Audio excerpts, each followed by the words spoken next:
नमस्कार, मी श्वेता अंकले. तरुण भारतच्या न्यूज बुलेटिन मध्ये आपल्या सर्वांचे स्वागत. आता पाहूया ठळक घडामोडी. शेतकरी आंदोलनाला 1 वर्ष पूर्ण झाले, मात्र अद्यापही शेतकऱ्यांच्या मागण्या राज्य व केंद्र सरकारने मान्य केलेल्या नाहीत.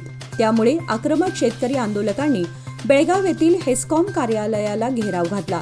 शेतकऱ्यांनी आंदोलनादरम्यान जोरदार घोषणाबाजी करत कृषी कायदे रद्द करा, हेस्कॉम कंपनी खासगीकरण करण्याच्या सरकारचा निर्णय मागे घ्या अशी मागणी करण्यात आली. आंदोलक शेतकऱ्यांनी सरकारला माघार घ्यावीच लागेल, आम्ही मोकळे हात घेऊन जाणार नाही असे स्पष्ट करून बुधवारी उशिरापर्यंत ठिय्या आंदोलन सुरूच ठेवले होते. जांबोटी खानापूर राज्य महामार्गावर शंकरपेठ चढती नजीक बुधवारी पहाटे अवजड वाहतूक करणारा ट्रक रस्त्याच्या बाजूला रुतल्याने या मार्गावरील संपूर्ण वाहतूक बुधवारी दुपारपर्यंत ठप्प झाली होती. यामुळे या रस्त्यावरील बस सेवा देखील बंद झाल्याने खानापूर येथे जाणाऱ्या विद्यार्थी आणि प्रवासी वर्गांचे अतोनात हाल झाले. बेळगाव चोरला राज्य महामार्गावरील कुसमळी नजीकच्या मोडकळीस आलेल्या ब्रिटिशकालीन पुलावरून प्रवासी वाहतुकीसह अवजड वाहतूक देखील बंद करण्यात आल्यामुळे बेळगाव गोवाला ये जा करणाऱ्या अवजड वाहनांनी पर्यायी मार्ग म्हणून गेल्या काही दिवसांपासून आपला मोर्चा जांबोटी खानापूर राज्य महामार्गाकडे वळवल्यामुळे या मार्गावरून सध्या मोठ्या प्रमाणात अवजड वाहनांची वर्दळ सुरू आहे. वाढत्या अवजड वाहतुकीमुळे जांबोटी खानापूर रस्त्याची देखील दुर्दशा झाली आहे. तसेच जांबोटी खानापूर राज्य महामार्गाची रुंदी केवळ 3.5 मीटर असल्यामुळे अरुंद रस्त्यावरून वाहने चालवताना वाहनधारकांना अनेक समस्यांचा सामना करावा लागतोय. येळ्ळूर रोड, अष्टविनायक नगर, वडगाव, बेळगावमध्ये सार्वजनिक श्री गणपती उत्सव मंडळ यांच्या वतीने पहिल्यांदाच मुंबईच्या धर्तीवर नेत्रदीपक अशी बेळगावातील सर्वात उंच 25 फूट श्री गणेश मूर्तीचा आगमन सोहळा मंगळवार दिनांक 3 सप्टेंबर रोजी सायंकाळी आयोजित करण्यात आला होता. मंडळाच्या कार्यकर्त्यांनी याकरिता अथक परिश्रम घेतले असून लहान थोरांनी यासाठी पुढाकार घेतला आहे. ही मूर्ती बेळगावातील सुप्रसिद्ध मूर्तिकार मनोहर पाटील यांनी साकारली असून अत्यंत बारकाईने ती घडवण्यात आली आहे. आगमन सोहळा हा वडगाव येथील पिंपळकट्टापासून अष्टविनायक नगर, येळ्ळूर रोड, वडगावपर्यंत काढण्यात आला होता. प्रसंगी वज्रनाथ, ढोल ताशा पथकांनी मिरवणुकीची रंगत वाढवली अशी माहिती मंडळाचे अध्यक्ष बाळू गोरल, उपाध्यक्ष विनायक कडोलकर यांनी तरुण भारतला दिली. गोकाक तालुक्यातील ममदापूर गावामध्ये खुनाची थरारक घटना घडली आहे. गावातील मंदिराच्या कट्ट्यावर झोपलेल्या व्यक्तीची कोयत्याने गळा चिरून हत्या करण्यात आली आहे. ममदापूर गावातील बीर सिद्धेश्वर मंदिर येथे रात्री भजनाचा कार्यक्रम झाला. कार्यक्रम आटोपून मंदिराच्या कट्ट्यावर झोपलेल्या मद्देप्पा यल्लाप्पा बनासी वय 47 यांच्यावर त्याच गावातील बीरप्पा सिद्धप्पा सुंदोळी याने मानेवर ऊस तोडण्याच्या कोयत्याने जोरदार वार केले. या हल्ल्यामध्ये गंभीर जखमी झालेल्या मद्देप्पाला जिल्हा रुग्णालयात दाखल करण्यात आले, मात्र उपचार न झाल्याने त्यांचा रुग्णालयात मृत्यू झाला. शेत जमिनीच्या सीमारेषेवरून मद्देप्पा आणि बीरप्पा यांच्यामध्ये संघर्ष झाला होता. याच कारणावरून बीरप्पाने मद्देप्पाची हत्या केल्याची घटना घडली आहे. या प्रकरणी गोकाक ग्रामीण पोलीस ठाण्यात गुन्हा दाखल करण्यात आलाय. कित्तूर येथील भाजप सदस्य नागराज असुंडी यांचं अपहरण झाल्याचा आरोप करण्यात आला होता. कित्तूर शहरातील चौकीमठ क्रॉसजवळ अज्ञात व्यक्तींनी असुंडींचे अपहरण केल्याची तक्रार त्यांचे वडील बसवराज यांनी कित्तूर पोलीस ठाण्यामध्ये नोंदवली होती. आता भाजप सदस्य नागराज असुंडी यांना पकडण्यात पोलिसांना यश आलंय. नागराज असुंडी यांना बैलहोंगल न्यायालयात हजर करण्यात आलं आहे.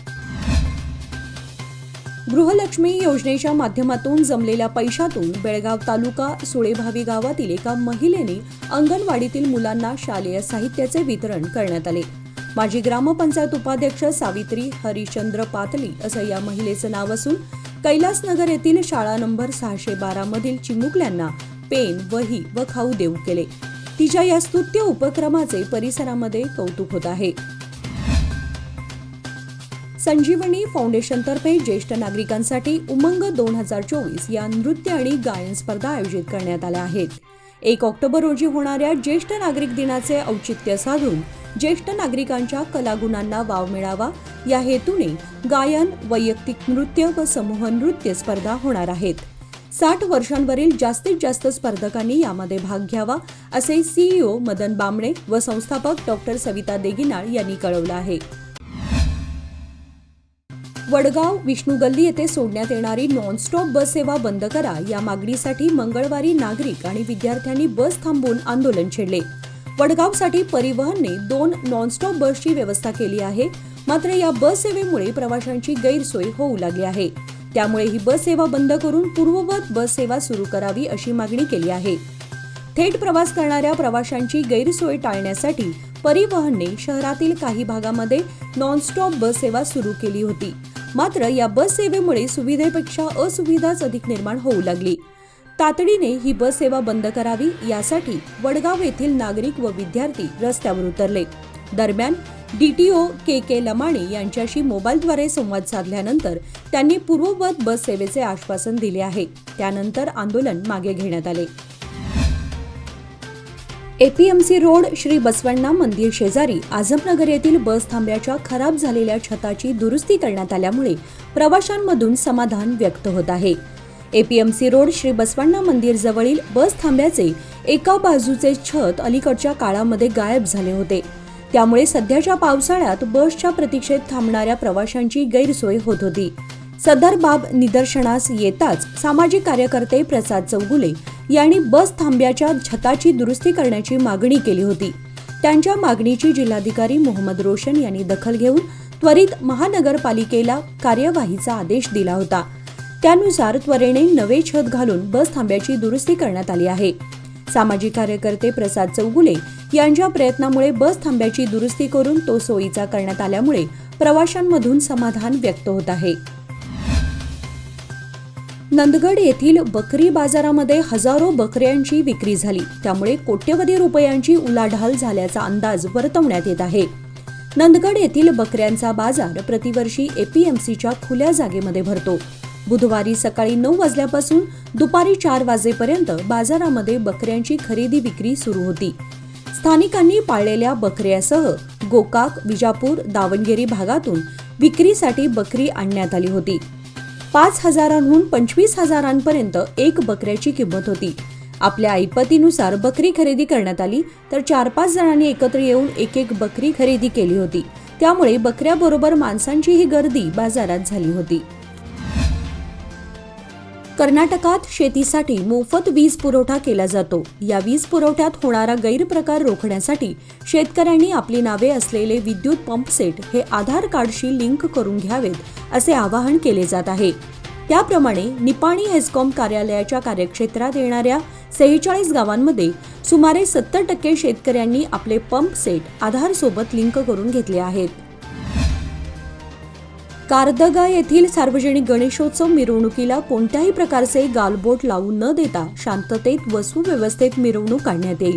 तसेच डॉल्बी बंदीसाठी घेण्यात आलेली भूमिका चुकीची असल्याचे निवेदन सर्व गणेश मंडळांनी कारदगा ग्रामपंचायतीला दिले आहे.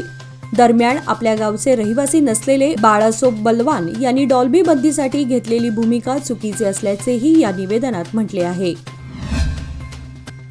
बेळगाव सरकारी कार्यालय संगणकीकृत करण्यासाठी आमदार फंडातून मंजूर केलेल्या 10 लाख रुपयातून खरेदी केलेल्या संगणकांचा वितरण कार्यक्रम आज सकाळी तहसीलदार कार्यालयात पार पडला. सदर कार्यक्रमास प्रमुख पाहुणे म्हणून बेळगाव उत्तरचे आमदार आसिफ सेठ उपस्थित होते. कार्यक्रमात विविध सरकारी कार्यालयांसाठी आमदारांच्या हस्ते 20 कॉम्प्युटर्सचे वितरण करण्यात आले. या प्रसंगी बोलताना आमदार आसिफ सेठ म्हणाले की जग अतिशय प्रगत होत असल्यामुळे आम्हाला वाटते की आमचे प्रत्येक सरकारी कार्यालय पेपरलेस अर्थात कागद विरहित संगणकीकृत व्हावीत. बटन दाबताच कोणतीही माहिती रेकॉर्ड क्षणामध्ये समोर प्रकट झालं पाहिजे. यामुळे जनता आणि अधिकारी दोघांनाही मदत होईल. या कार्याचा एक छोटा भाग बनण्यासाठी मी माझ्या आमदार निधीतून 10 लाख रुपयांचे सहाय्य केले आहे. त्यातून 20 कॉम्प्युटरची व्यवस्था करण्यात आली आहे असे सांगून यापुढेही तहसीलदारांना जी काही मदत सहकार्य लागेल ते मी करण्यास तयार आहे असे आश्वासन आमदार सेठ यांनी दिले. याचबरोबर आजचे बातमीपत्र इथे संपले. अधिक माहिती आणि ताज्या घडामोडींसाठी पाहत रहा तरुण भारत न्यूज चॅनल. तसेच आमच्या चॅनलला लाईक, शेअर आणि सबस्क्राईब करायला विसरू नका. आणि विश्वासार्ह बातम्यांसाठी दररोज वाचा दैनिक तरुण भारत. धन्यवाद.